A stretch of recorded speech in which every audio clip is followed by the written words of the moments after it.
And then the main event was Brody King, more of the spooky black fellows group versus Plumber Moxley. And at that point, I was pretty much washing my hands of this show. And I said, I will give this a chance just to see if Moxley does anything different this time. The outlaw and his garbage wrestling, but out of curiosity, I'm going to stay till he starts going to the floor, I said. So I've paid attention. They didn't touch after the bell rang for 20 seconds. Then they locked up. Brody King laid in one chop. They went face to face. They started trading blows and went to the floor. Under 1 minute and 15 seconds, they went to the floor. They did the same outlaw indie bullshit that they always do for 45 seconds on the floor. Moxley rolled in to break the count and didn't even actually break the plane of the rope underneath it and go all the way underneath it. Rolled back out, and they were on the floor for another 1 full minute. And then I just said, fuck it, Moxley's the worst wrestler in the world, and I tried to fast forward to the finish, but they can't manage their time because they're all amateurs and got to get their shit in. So invariably, they almost run over, and in this case, they were so close that my DVR froze before the finish even came in, which I assume it happened within 30 seconds afterwards. But who won this thing, and how close were they to botching the whole thing and going off the air? Moxley won, and they started announcing, and I don't remember what time they did, but they started announcing that we got, permission, we can go over, this match will be on the air until it ends.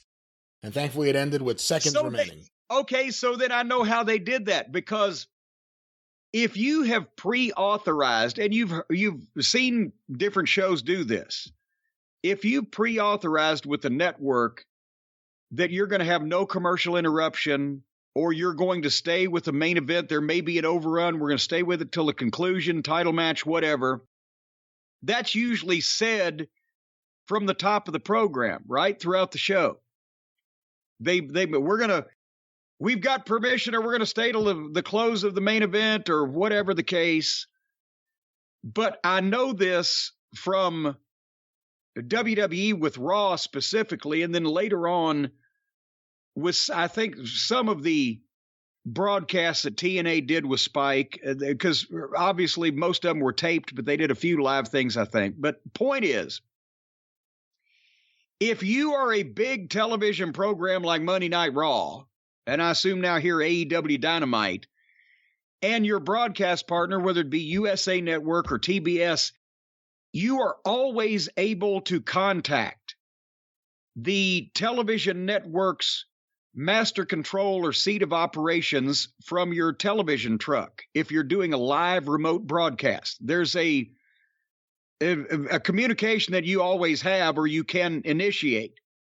And it happened a few times on Raw. And remember one time, Sean and Brett started bickering and going sideways and just went off the air standing there looking at each other. You can actually call them and say, we are deeply fucked and are possibly going to run off the air. Can we have 2 extra minutes, or whatever the case? And unless they're butting up against a live broadcast that starts at drop dead time of such and such, you can't change it. They can, if they give a shit about you, give you a couple of extra minutes, but it's not encouraged that they do that on the fly. You can imagine telling your wife, I'm bringing 6 people home for dinner. They're in the garage now. She'd rather have known it at 10 o'clock that morning. So they can't manage their time. They got a bunch of unprofessional assholes that have never been trained properly to figure out how to do this. They just work indies and rec centers where they get all their moves in and go 45 minutes or whatever the case. So that's another way they may get a little steam on them, is if they keep bumping up against their hard out and asking for more time on the fly. That's not generally received that well, at least back at Master Control. But that's my thoughts on this program. What are your thoughts on this program, finally? You brought up MJF before. We miss him. We miss Punk. We still don't have any kind of update about how long Punk is going to be out. but his presence on that show is missed beyond his on-air stuff, I think.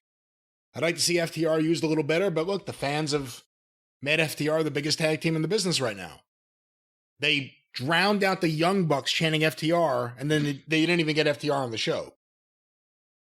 Yeah, and not even drowning out the Hardleys with chants of FTR, because that's what they were talking about. The Hardleys were talking about trying to prove they were the best tag team in wrestling against two other teams, and the fans were weighing in with their commentary on who they thought the best really was.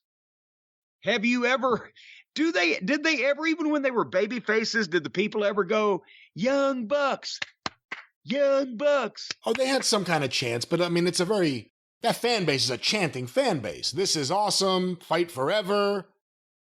You know, sometimes a fight has to end, you have to go to the bathroom or something, but yeah. Whatever. Boy, try to drop an elbow when you really have to piss and see how that works out for you. That's not good. All right, speaking of working out for you, before we go to the main event this week and talk about all the fucking cracks and crevices that Vince McMahon has stuck himself into, what's going on the Arcadian Vanguard Network this fine summer week? Another action-packed week this summer week on the Arcadian Vanguard Podcast Network. Information about all the shows available on Twitter at Superpodcast, or on Facebook, facebook.com/Arcadian Vanguard. A few notes. This week on Stick to Wrestling with John McAdam, John's guest is Ian Totten, the author, and they're talking... Author Ian Totten. That's what I just said, and they're talking ECW, 1996 CyberSlam, and much more. Check that out right now at McAdamPod.com, or look for Stick to Wrestling with John McAdam wherever you find your favorite podcasts. This week on Breaking Kayfabe with Baldwin and Barry, the boys talk with Downtown Bruno, Harvey Whippleman. Hear that today at BaldwinPod.com. Also look for Breaking Kayfabe with Baldwin and Barry wherever you find your favorite podcast. Arcadian Vanguard will have a few announcements in a few weeks. Stay tuned for that. But in the meantime, the Mothership! A surprise one there, the 605 Super Podcast. Go to 605pod.com, go through the archive today, and look for the 605 Super Podcast wherever you find your favorite podcasts. The Mothership. That's more like it. You know, you talked about it's a fine summer week.